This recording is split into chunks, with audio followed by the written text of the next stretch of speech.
Welcome to This Explainer. Today, we are going to explore a truly radical but entirely science-backed idea, the concept that we can actively, purposefully grow our own intelligence. For the longest time, society has treated intelligence like a lottery ticket. The idea was always that you get what you get at birth, and well, that's just it. But what if the greatest minds in history actually knew a secret about the human brain? A secret that modern neuroscience is literally only just now confirming. Get ready because we are going to break down the exact actionable framework used by history's greatest thinkers to upgrade their mental software. Okay, let's dive into this. What if your IQ is actually not fixed? I mean, not at 18, not at 25, and definitely not even at 50. For decades, we were handed this universally held myth that intelligence is a purely genetic trait, something you're just born with, and critically, something you absolutely cannot change. But the smartest people in human history tell a remarkably different story, and honestly, it completely shatters this entire assumption. Just think about the incredible contrast between the absolute titans of human history and the labels they were slapped with as kids. Albert Einstein's teachers literally considered him slow and thought he lacked basic intelligence. Charles Darwin, he was graded as merely an average student who actively hated memorization.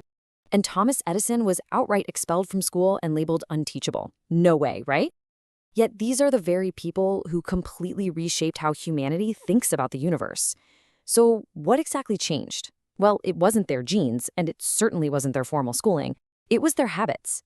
Their habits dictated how their brains worked, proving that brain power is absolutely something you can build.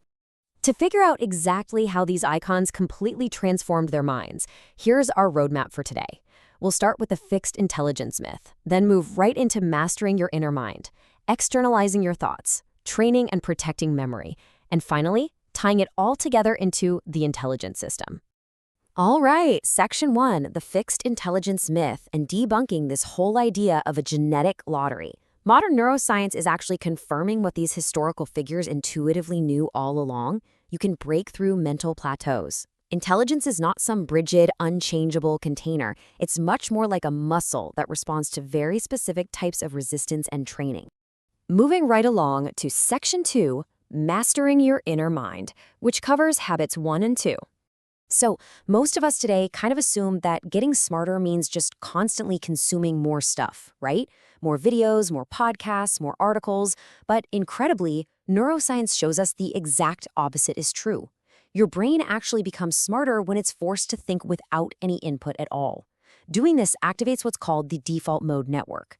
This is the brain system responsible for abstract thinking, sudden light bulb moments of insight, long-term reasoning, and deep creativity.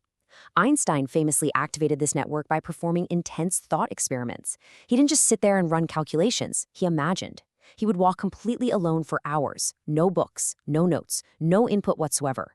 Just chasing beams of light in his mind and asking himself things like, what happens if gravity bends space? This is such a sharp contrast to our modern obsession with constant content consumption. And studies back this up, showing that people who engage in this kind of undistracted thinking score noticeably higher in strategic reasoning and problem solving. So here's your very first actionable takeaway from all this. Take daily thinking walks. And I mean no phone, no music, absolutely zero input. You have to force your brain to think independently. Now, I do want to warn you. At first, this is going to feel incredibly boring. Then, it's probably going to feel pretty uncomfortable. But eventually, it becomes deeply insightful. That discomfort you feel at the beginning, that is literally your intelligence growing. Which naturally leads us to our second habit, choosing productive struggle over passive explanation. Truly highly intelligent people don't just rush to find an instant answer. They actually delay getting help. Think about it. When you just look up an answer online, which is a passive explanation, it feels highly productive in that exact moment, doesn't it? But then it completely vanishes from your memory a day later. On the flip side, productive struggle means you try, you fail, you adjust, and you retry. Brain imaging shows us that this exact struggle activates much deeper, far more permanent neural pathways.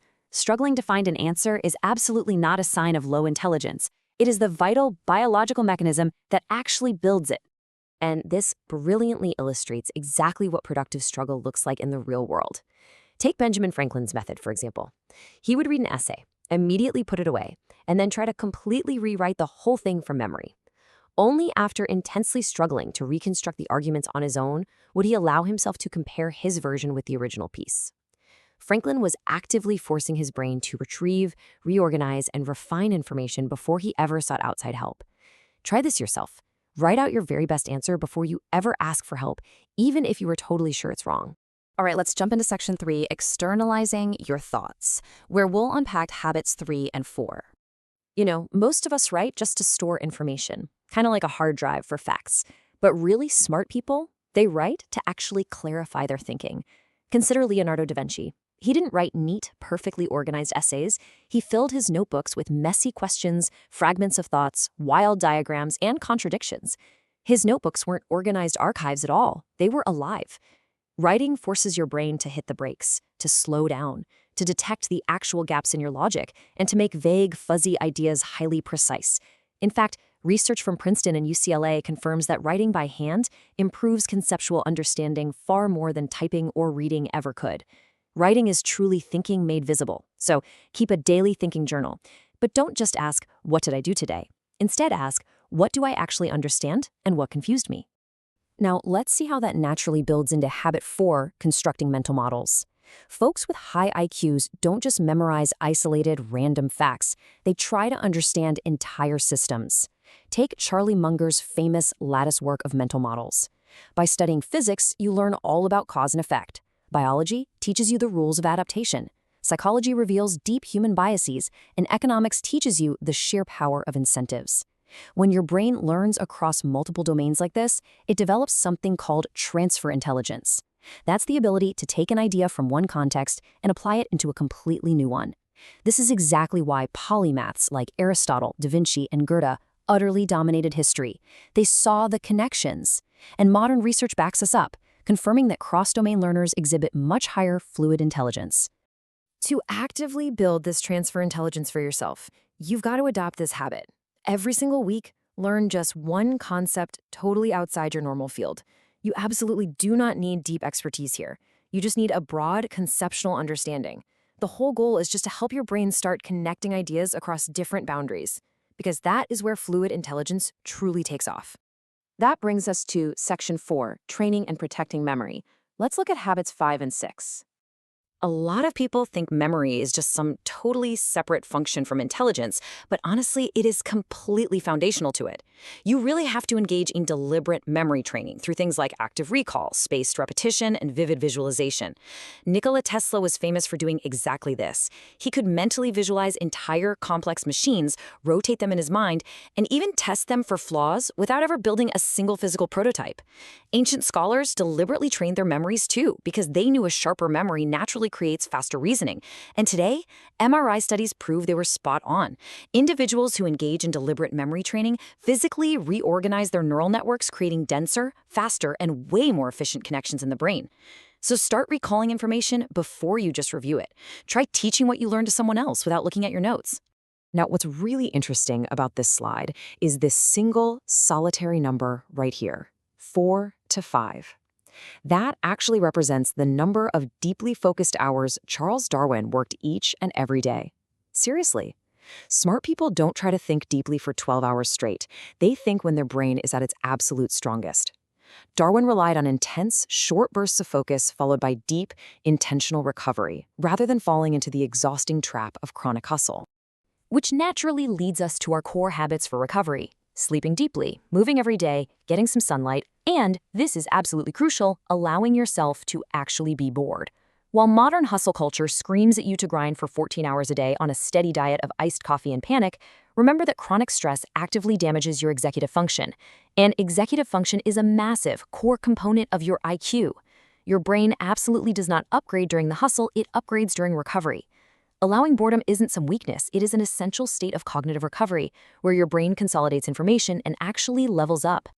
And finally, section 5, the intelligence system. Let's wrap this all up. If there is one fundamental truth I want you to take away from this entire explainer, it's this: intelligence is a system.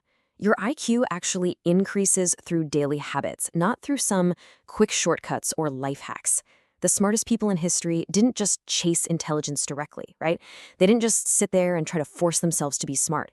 Instead, they meticulously built systems, routines, and habits that naturally allow their intelligence to compound and grow over time.